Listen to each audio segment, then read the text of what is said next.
les matchs de Saudi Pro League, Kings Cup et de l'équipe de France Espoir disponibles gratuitement sur Twitch et YouTube Zach Dany et sur toutes les Freebox de France au canal 181. Bonsoir les amis, j'espère que vous allez bien, nous allons débrief, c'est parti, on va débrief le match. Ce soir l'Olympique Lyonnais s'est déplacé du côté de la Méno avec une série de 13 victoires, toutes compétitions confondues en cours. Et malheureusement, aujourd'hui, ça ne se sera pas passé bien pour l'Olympique Lyonnais. Défaite 3-1. Défaite 3-1, les Gaunes. Défaite 3-1 avec toujours, encore une fois, SofaScore, le attack momentum. Autant vous dire qu'il représente bien ce qui s'est passé sur le terrain. Parce que attack momentum, on s'est fait terminer. On s'est fait terminado. Vraiment, le seul passage un peu positif dans ce match, c'est après le 2-1 où on a eu un semblant d'espoir, 10-15 minutes correct, genre ici on le voit, tu vois, on a eu un 10-15 minutes correct avec l'entrée d'Yaremchuk, on va discuter des détails du match. Puis ensuite la fin de match n'a pas existé en fait. La fin de match vraiment c'est allé un peu des deux côtés, mais il y a eu beaucoup de temps, 8 minutes de temps additionnel. Des blessés, on va en discuter. Et avant de parler du match en détail, on va surtout discuter des conséquences au classement qui ne sont pas dramatiques non plus pour l'OL. Moi, je n'ai jamais été de la team qui pensait qu'on allait jouer le titre, même si on était revenu à 6-7 points, parce que remonter ce total sur Paris en une dizaine de journées, je pense que c'est impossible.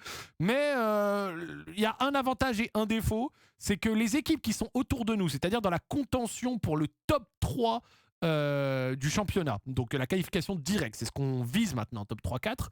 Bah, l'avantage, c'est que Marseille a perdu. C'était un super vendredi soir. Ma tante de Brest était très heureuse. Lens a perdu. Mais par contre, du coup, vu qu'on est dans la hate watch et que la hate watch, ça va des deux côtés, bah on a perdu ce soir, donc les Marseillais sont contents. Et par contre, Lille, Rennes et Strasbourg et Monaco, les 4 équipes derrière, ont gagné et nous reprennent 3 points ce week-end. L'avantage étant quand même qu'on avait réussi à faire un matelas. Donc, résultat, on a 8 points d'avance sur Lille, 8 sur Rennes, qu'on doit encore jouer à domicile, 11 points d'avance sur Strasbourg, qu'on vient de perdre, bon, ok, voilà, et encore 11 points d'avance sur Monaco, qu'on doit jouer à domicile à nouveau. Donc,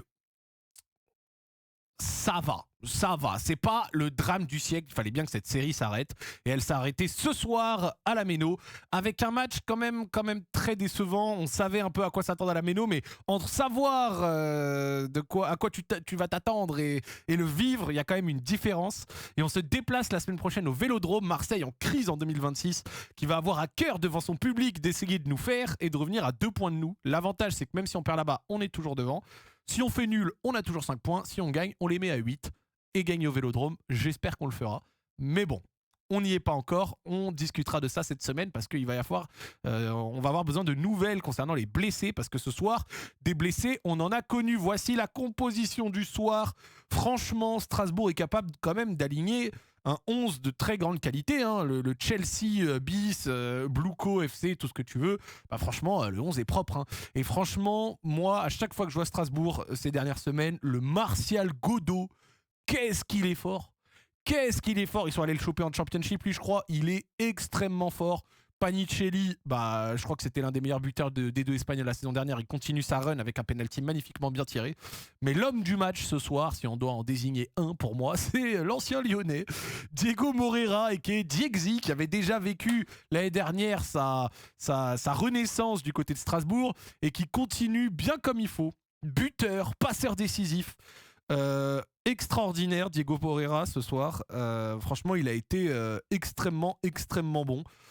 Avec franchement une passe comme ça, pam, au-dessus de la défense sur le premier but, on va en parler, et buteur sur une frappe contrée. Et globalement, nous, un 11 qui prend quand même en compte certaines réalités, et on savait que ça allait être difficile. C'est important de rappeler déjà un truc, c'est que regardez notre banc ce soir. Il a fait le parti pris, Paulo Fonseca, ce soir, de se passer de Noah Nartey pour essayer de créer un 11 avec 2 lignes en 4-4-2. Donc, comment est-ce que l'OL attaquait ou défendait ce soir? C'est extrêmement simple à comprendre. On avait 7 lignes en 4 et ensuite Abner redescendait d'un cran et ça créait une autre ligne de 4 avec Tessman qui lui jouait du côté droit et une double attaque, 2 en attaque, Sulch, Hendrik. On va parler d'Hendrik parce qu'il y a des choses à dire, mais avant je vais m'attarder sur un truc. On s'est fait noyer sur les côtés. Les côtés, une catastrophe. Une catastrophe. Tessman placé comme un milieu droit, ça a été très difficile. On a eu énormément de mal du côté Tessman, Maitland-Niles, les appels de Chilwell, alors qu'avec ce 4-4-2, on espérait peut-être avoir justement des prises à 2 sur les côtés. Ça n'a pas marché du tout. Sur les côtés, on s'est fait défoncer. Et en plus de se faire défoncer sur les côtés, le problème de ça, c'est que ça a créé une zone dans l'axe Tolisso-Morton qui était par moment en infériorité numérique face à El Mourabet, Barco, Enciso. Donc tu avais El Mourabet, Barco, Enciso qui étaient en 2v3 dans leur zone au milieu. Et sur les côtés, tu avais Godot, Chilwell qui faisait un taf et Morera qui de l'autre côté a causé toutes les peines du monde à Ruben Kluivert. Et franchement, un petit mot, vous savez que je trouve que sa saison est meilleure et que, bon, pas de souci, on va juste parler du match de ce soir, d'accord ? Le match de Tanner Tessman avec ballon. Je veux préciser le avec ballon parce que je crois que sans ballon, il récupère beaucoup. Mais avec ballon, wow. Alors sans ballon, 9 récupérations. Bon, qu'un duel sur 3, mais 9 récupérations, il faut quand même le dire. Mais avec ballon, une calamité. Ça a été pour moi l'un des points faibles immenses de ce 11. Notamment à la création, notamment sous pressing. Parce que qu'est-ce que tu vis à la Méno quand tu arrives dans les premières minutes, à la Méno, les 10, 15, 20, 25 premières minutes, tu vis un pressing. Et le pressing de la Méno, il t'étrangle, chef. Et Tessman, sous ce pressing-là, il s'est noyé complet. Il a rendu un ballon extrêmement dangereux en tout début de rencontre. À un moment, il fait une passe vraiment trop molle, ce qui donne après derrière une grosse occasion. Je l'avais noté en plus, Tessman passe molle qui donne l'occasion de Enciso et Godot qui termine au-dessus. Retour de Sulch, voilà, c'était le retour défensif de Sulch en début de match, je m'avais été noté, je me rappelle. Et en début de match, Niakate Mata tiennent autant qu'ils peuvent, mais c'était vraiment difficile. Et surtout, on avait du mal, on sortait pas sous pression. Concrètement, on sortait pas sous pression. Le pressing, on n'arrivait pas à avoir des sorties de balles qui permettaient de se projeter. Et les quelques fois où on a pu se projeter, ça n'a pas donné grand-chose. Genre, j'avais noté 16e minute, 72% de possession Strasbourg. 72% de possession pour Strasbourg. Genre, à la 16e minute, on avait... t'as l'impression que c'était Strasbourg-Le Mans. C'était particulier. On se fait dominer. On frappe pour la première fois, je crois, à la 15e minute avec la frappe au-dessus de Tessman, pied gauche, sur une projection avec Tolisso et tout.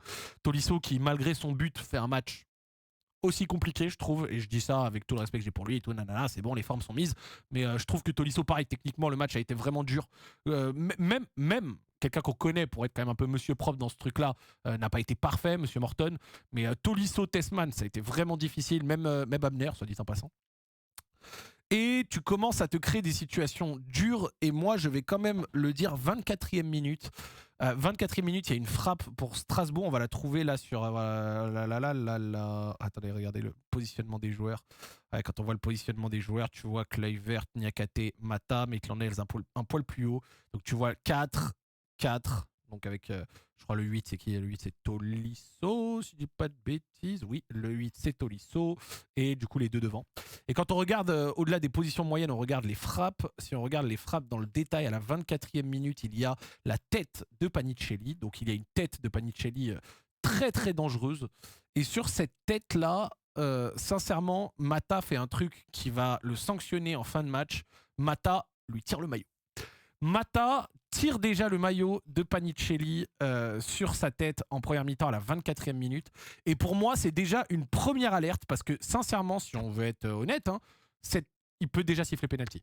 Je pense qu'il ne siffle pas penalty parce qu'il se considère qu'il s'est fait son occasion. Moi, je suis pas toujours fan de ça. Je trouve que s'il y a une faute, même si le mec s'est fait une occasion, s'il y a une faute, il faut peut-être siffler. Mais globalement, Mata, c'est celle-ci. Joaquin Panicelli, regardez, 24e minute. Donc c'est une tête, arrêt de Dominique Greif. Défense à la limite. Il se fait un peu dunky dessus. Il lui tire le maillot. Ça fait tomber un peu Panicelli, mais il y a quand même l'occasion. Moi, sur celle-ci, je me dis, oula, attention déjà Mata. Alors, on est habitué à ce que Mata défende des fois à la limite. sur celle-ci, malheureusement, ça va nous mordre le cul en fin de match. Mais avant ça, on va parler du but. Et le premier but de Strasbourg est absolument magnifique. Franchement, c'est Enciso qui arrive avec juste derrière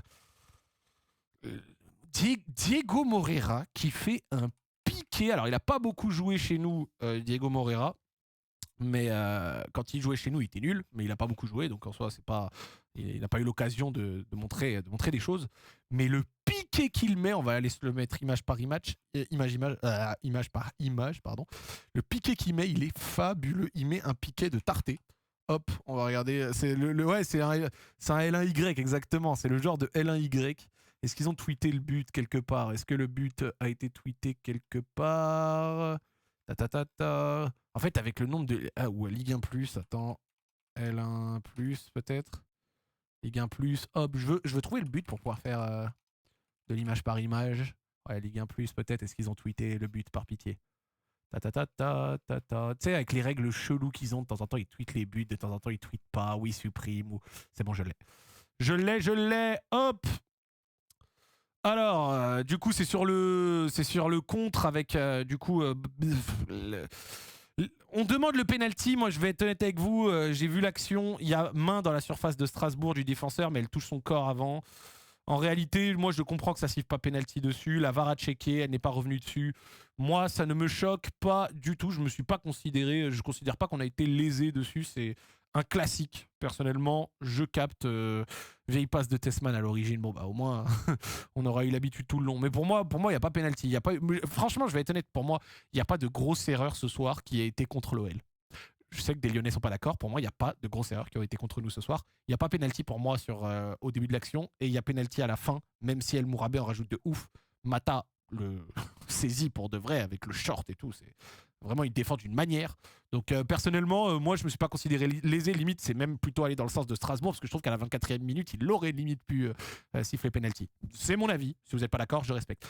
Enciso qui déborde, regardez, hop, sur ce contre. Enciso qui déborde, hop, il rentre à l'intérieur. Morton ne peut pas l'arrêter. Et là, mais une illumination. Une illumination. Diego Moreira, le petit piqué. Regardez-moi ça. Le petit piqué par-dessus la défense. Godot est couvert par Abner, il me semble. L'alignement défensif est un peu catastrophique sur le moment, mais bon, il est catastrophique et surtout catastrophé. C'est des mecs qui reviennent en arrière, etc. Bon, c'est difficile. Godot frappe, ça fait 1-0. Boum.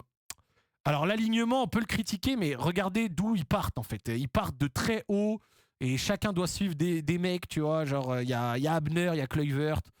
Tout le monde est revenu un peu en cata, tu vois. Donc, à la fin... Effectivement, dès que le temps il s'arrête, que tu ralentis et après derrière tu reviens pour te replacer, bah, c'est là où les attaquants ils réussissent à en profiter. En général, c'est sur ces genres de petits retours d'alignement quand la ligne rebouge.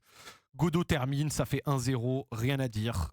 Franchement, rien à dire. Comme je l'ai dit, pour moi, il n'y a pas... Enfin, pour moi, la main du Strasbourgeois, je comprends qu'elle n'ait pas été sifflée. Et donc, du coup, en l'occurrence, sur le contre, on se prend le but, 1-0, rien à dire. Ça fait 35 minutes à ce moment-là qu'on est dans la machine à laver. Il n'y a pas hors-jeu. Voilà, franchement, c'est mon avis. C'est mon avis. Le penalty, non, pour moi, il n'y a pas penalty. Je le répète, pour moi, franchement, je dis qu'il n'y a pas les... Je trouve, après, vous faites votre avis, je respecte. Donc, à ce moment-là, tu rentres à 1-0 à la mi-temps. Et franchement, le 1-0 à la mi-temps, t'es chanceux. Regardez-moi ces stats avancées à la mi-temps. Au premier mi-temps, 8 tirs à 2. On n'a pas cadré, évidemment. 3 grosses occasions à 0. Greif a fait 2 arrêts, notamment sur la tête et je crois une sortie à un moment. 1,07 XG à 0,12.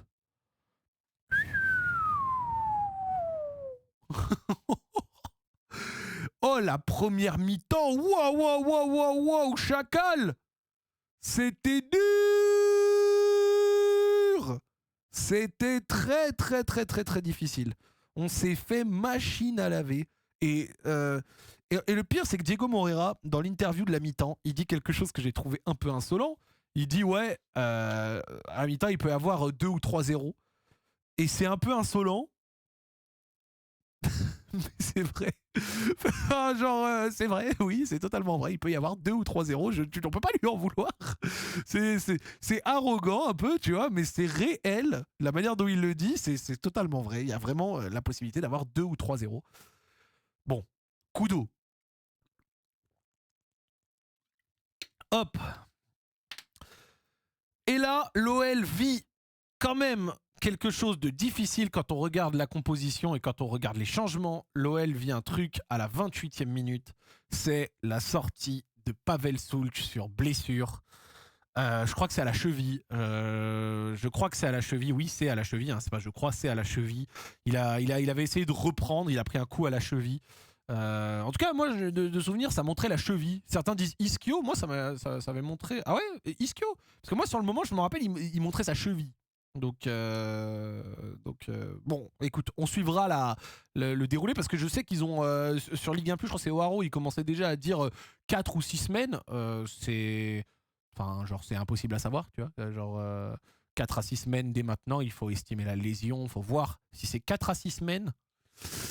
Si c'est vraiment 4 à 6 semaines, ouh là là là là, 4 à 6 semaines, c'est noir. C'est noir. Encore un attaquant perdu contre Strasbourg. Oui, ce serait très, très, très, très, très noir. Alors, dans notre sens, il y a quand même la trêve de fin mars internationale, donc il va rester des matchs quand même d'ici là, mais ça va aider. Mais si... Je sais que les commentateurs parlaient des ischios. Moi, je m'en rappelle juste de souvenir que ça avait l'air d'être la cheville. Bon, bref.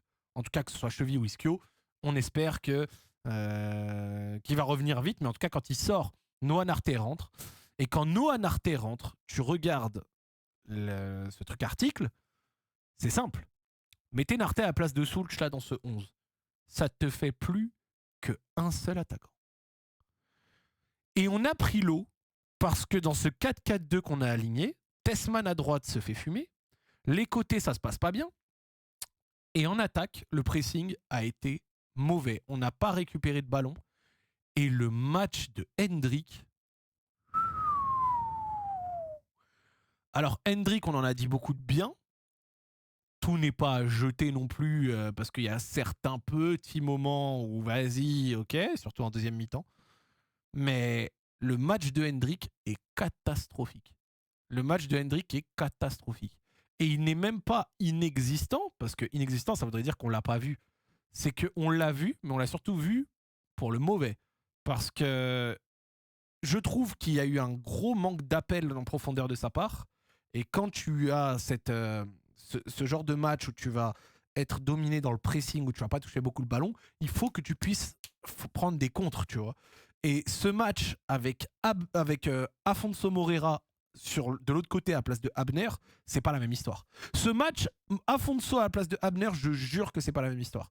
Mais Hendrick ce soir, il était pas dedans, je trouve. Je trouve que déjà il était pas dedans parce qu'il attendait beaucoup dans les pieds. Parce qu'il a plus râlé que d'habitude. Genre, franchement, je trouve qu'il a un peu rendu fou dans son attitude. Il a pas bien pressé. Franchement, il a été mauvais, frère. Enfin, au bout d'un moment, faut juste le dire, il a été vraiment mauvais. Il a été vraiment mauvais. Genre, combien de ballons perdus pour lui ce soir? Combien de ballons touchés, combien de ballons perdus? Attendez, on va checker la stat directement. Hein. Ce soir, Hendrick, bon, 11 passes, voilà. 11 petites passes. 31 ballons touchés, 15 ballons perdus. 12 courses, mais 31 ballons touchés, 15 ballons perdus. C'est vraiment un petit dribble réussi sur 4. Voilà. Ça a été Alors, 4 récupérations, mais alors pour le reste, les stats défensifs ce soir côté Hendrick, c'est... Waouh! Vraiment, le match catastrophique de sa part. Après bon, toute l'équipe est dans une configuration difficile, ça tenait pas, c'était pas le seul à être cata, mais franchement, il a juste été mauvais. Hein. Hendrick très mauvais, mais il n'a pas été aidé non plus par, comme je le disais derrière lui, un Hendrick, un Tessman qui a pris l'eau, et même un Tolisso qui techniquement pour moi a été vraiment dans le dur ce soir. Et avec la sortie de Pavel Sulc, tu fais rentrer Narté, et Narté au début il a du mal à exister parce qu'il joue dans une position de faux neuf, mais avec Nartella, tu n'as vraiment qu'un seul joueur offensif. C'est Hendrick. Alors évidemment, les joueurs offensifs, après derrière, il y a Tolisso qui fait des appels, tu vois, il y a des milieux qui font des appels et tout, il n'y a pas de souci. Mais en pur attaquant, il n'y en avait qu'un. Et ça, c'est noir. Arrive la deuxième mi-temps. Et la deuxième mi-temps, alors déjà, on voit que la compo de base a été ratée. Je peux comprendre l'idée, mais elle n'a pas fonctionné. Je pense que Nartet, alors c'est toujours facile de le dire après, mais je pense que Nartet titulaire pour les ressorties de balles, ça aurait été mieux que Tessman, qui lui a vraiment été calamiteux. Et le truc en plus un peu drôle avec Tessman, c'est que même à sa sortie, il rate une passe qui va en touche en direction de Yaremchuk qui l'a remplacé.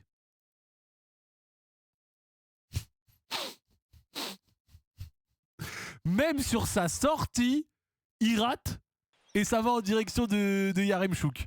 Donc ça, vraiment, absolument terrible. Mais globalement, la deuxième mi-temps, on reprend sur des bases similaires. Hein. Franchement, les 10-15 premières minutes, on ne propose pas grand-chose de souvenir. On va aller checker juste... Hop. Parce qu'il faut quand même se rappeler, on va checker déjà les statistiques. Hop, deuxième mi-temps, 1 à 0,15, c'est à peine meilleur.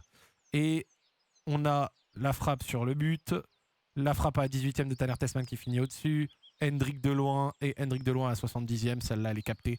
Mais bon, comme vous le voyez, avant le but, concrètement, on n'a aucune occasion avant le but, c'est noir.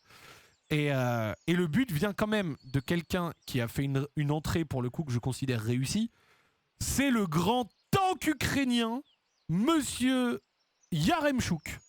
Très bonne entrée de Monsieur Roman Yaremchuk, le grand tank 1m91 qui, lui, a fait du bien sur ses premiers ballons, passeur décisif pour Tolisso. Tolisso qui a fait l'appel et qui réussit à marquer. Je vais le dire, mais ça sauve un peu son match. Ça sauve un peu son match. Ça sauve un peu son match à Tolisso, parce que Tolisso, je trouve vraiment qu'il fait pas un bon match, même techniquement.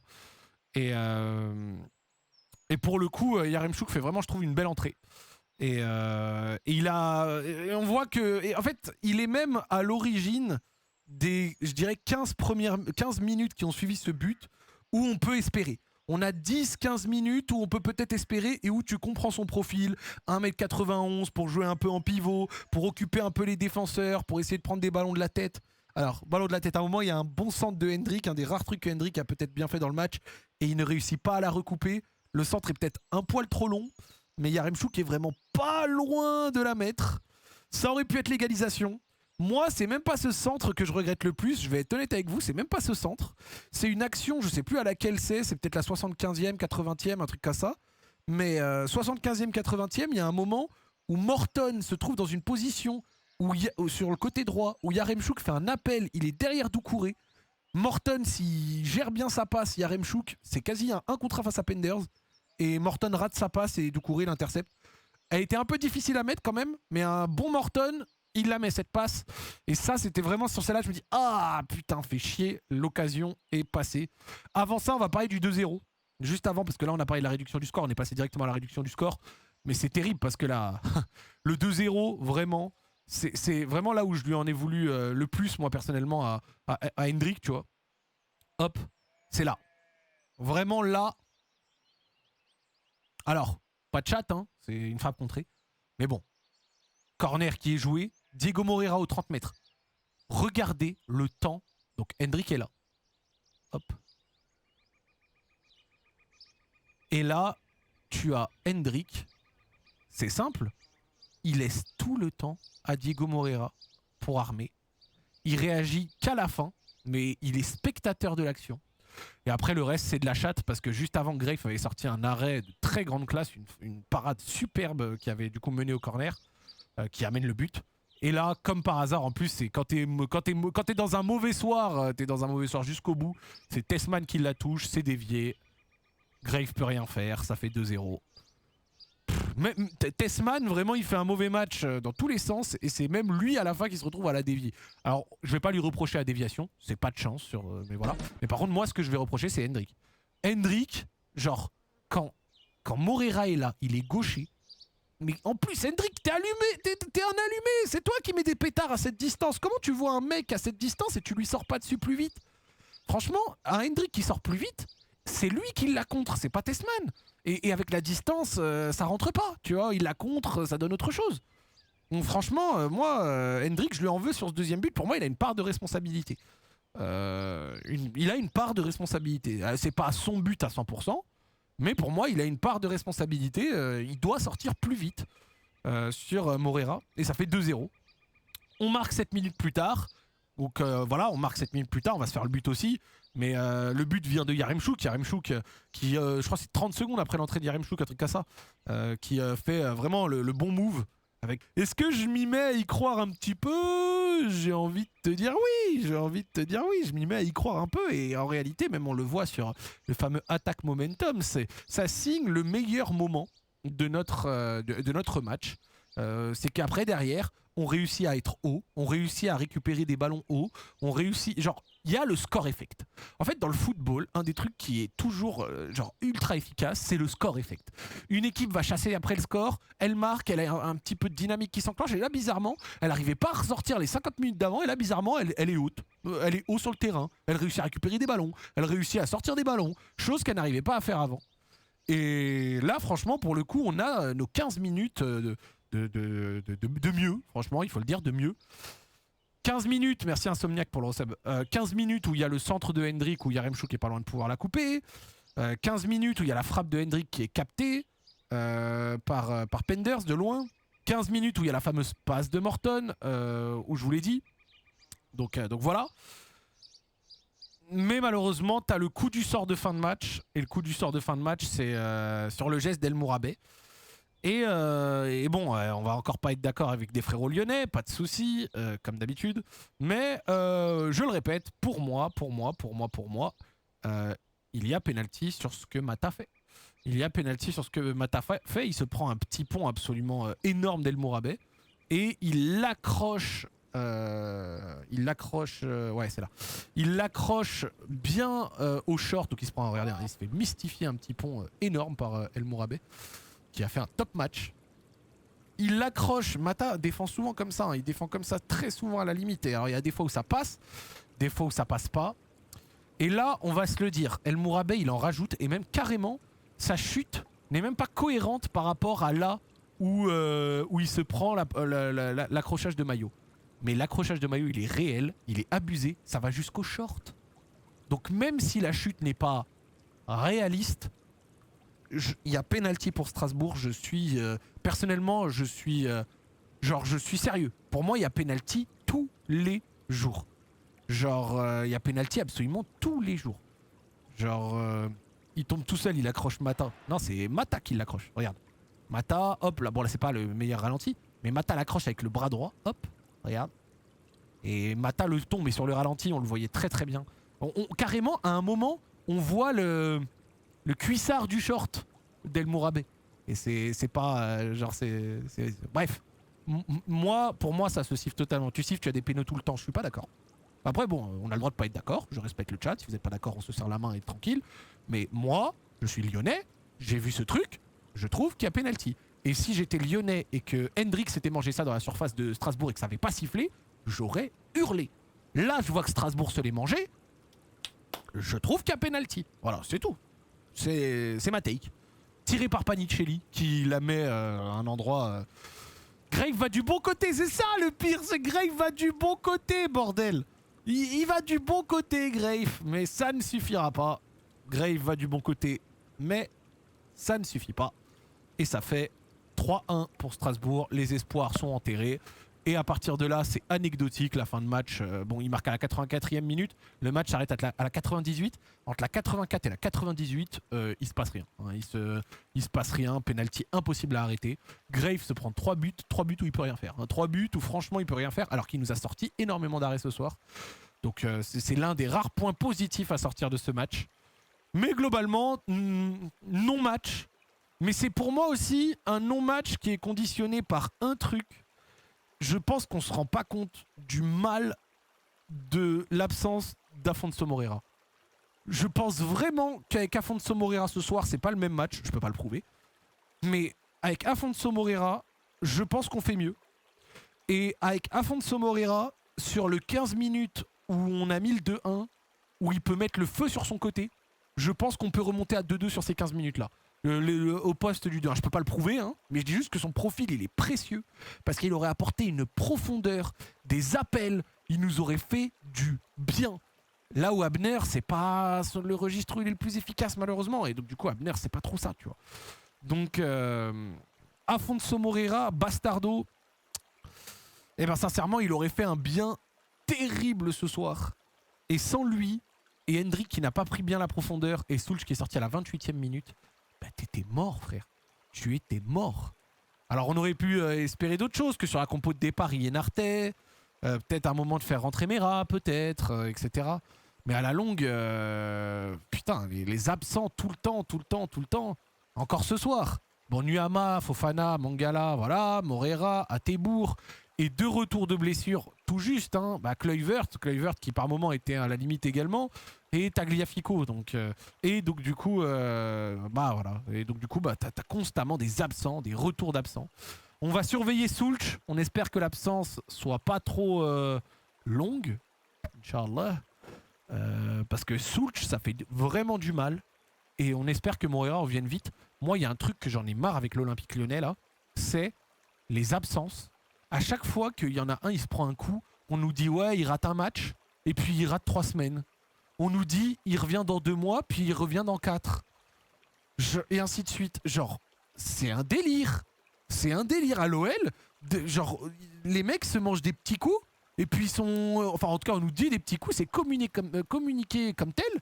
Et là, après, les mecs reviennent que dans 3... Que dans 3 semaines. On n'est jamais au complet. On n'est jamais au complet. Fofana, il devait revenir il devait revenir début janvier. Puis finalement, fin janvier, on est le 22 février. Fofana n'est toujours pas à l'entraînement collectif. Nuama, il s'est pété début avril. On arrive début mars, ça va faire 11 mois. Il y a Ndaï Chimillé et l'autre de Nice qui s'étaient fait les croisés 1 mois plus tard après lui et qui vont rejouer, et pas Nuama. C'est dingue. Alors, chacun vit sa cicatrisation, sa convalescence à sa manière. Hein. Genre, je ne taille pas les joueurs, je ne sais pas. Mais c'est dingue. Tolisso, c'était qu'un petit coup. Finalement, il a fait 3 semaines. Là, on a le Moreira. Ça devait être éventuellement un match contre Nice. Et bah finalement, c'est plus, tu vois. Genre, finalement, ça a été 2. C'est relou, quoi. Enfin, genre, ça casse la tête. Kluivert 3 semaines aussi. Ouais, vraiment, tous ces 2-3 semaines, tout le temps. Ça rend ouf. Mangala qui est revenu 20 minutes, puis Chiao, de ouf. Donc, vraiment, ça rend tarté, frère. Ça rend tarté. Donc, la semaine prochaine, donc on va juste refaire un point sur le classement et on va discuter de la semaine prochaine. Le point sur le classement, les amis. Classement. L'avantage, comme je le disais, c'est que Lens et Marseille n'ont pas gagné. Donc ils n'ont même pas fait nul. Donc on n'a pas perdu de points sur le 2 et le 4e. C'est là notre vrai wagon. Et par contre, on a perdu des points sur les 4 de 5 à 8. Mais ils sont encore assez loin. Donc on peut se manger cette petite période. La semaine prochaine, allons regarder les matchs de Ligue 1. Parce que ça va être intéressant. Merci Mathieu pour le resub. On remonte au 1000 les mecs, ça fait plaisir. D'ailleurs, je tiens à le dire, la Case d'Allery a ouvert à Châtelet. Donc si vous êtes dans le centre de Paris, 15 rue Pierre-Lescot, n'hésitez pas à passer. Et si vous êtes de Lyon, bah, la Case d'Allery de Lyon est toujours là. Fin de la pause pub. Vendredi 20h45, Strasbourg-Lens. Donc là, pour le coup, c'est le match de haut de tableau. Si Strasbourg balance, ça nous arrange, même s'il reviendrait un peu à nous. On regarde un peu les autres. Rennes-Toulouse, ok. Rennes qui a l'air d'avoir lancé quand même une bonne dynamique. Attention. Les 2 dernières victoires. Victoire face au PSG, victoire ce week-end encore. L'AS Monaco qui reçoit Angers. Lille qui reçoit Nantes. Donc pour vraiment tous nos concurrents de derrière, c'est des matchs assez abordables, on va pas se mentir. Par contre, t'as quand même Strasbourg-Lens, qui est une grosse confrontation. Et puis surtout, l'Olympico.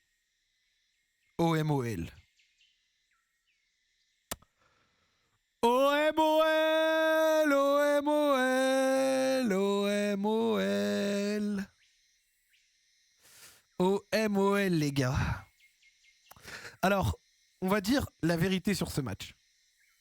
Marseille, ils sont nuls. Ça fait des semaines que ça ne fonctionne pas pour eux.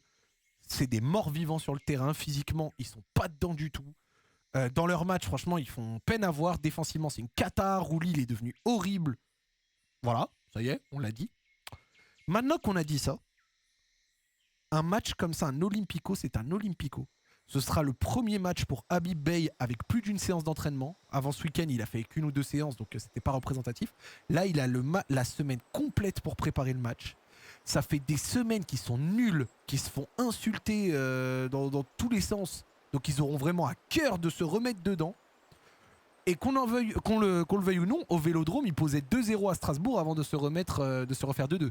Au Vélodrome, ils ont battu Rennes, ils ont battu Lens. Donc ces dernières semaines, ils ont battu Rennes, Lens et ils gagnaient 2-0 contre Strasbourg avant de se faire remonter 2-2. Certes, ils se sont fait remonter 2-2, mais ils gagnaient 2-0 Strasbourg. Hein.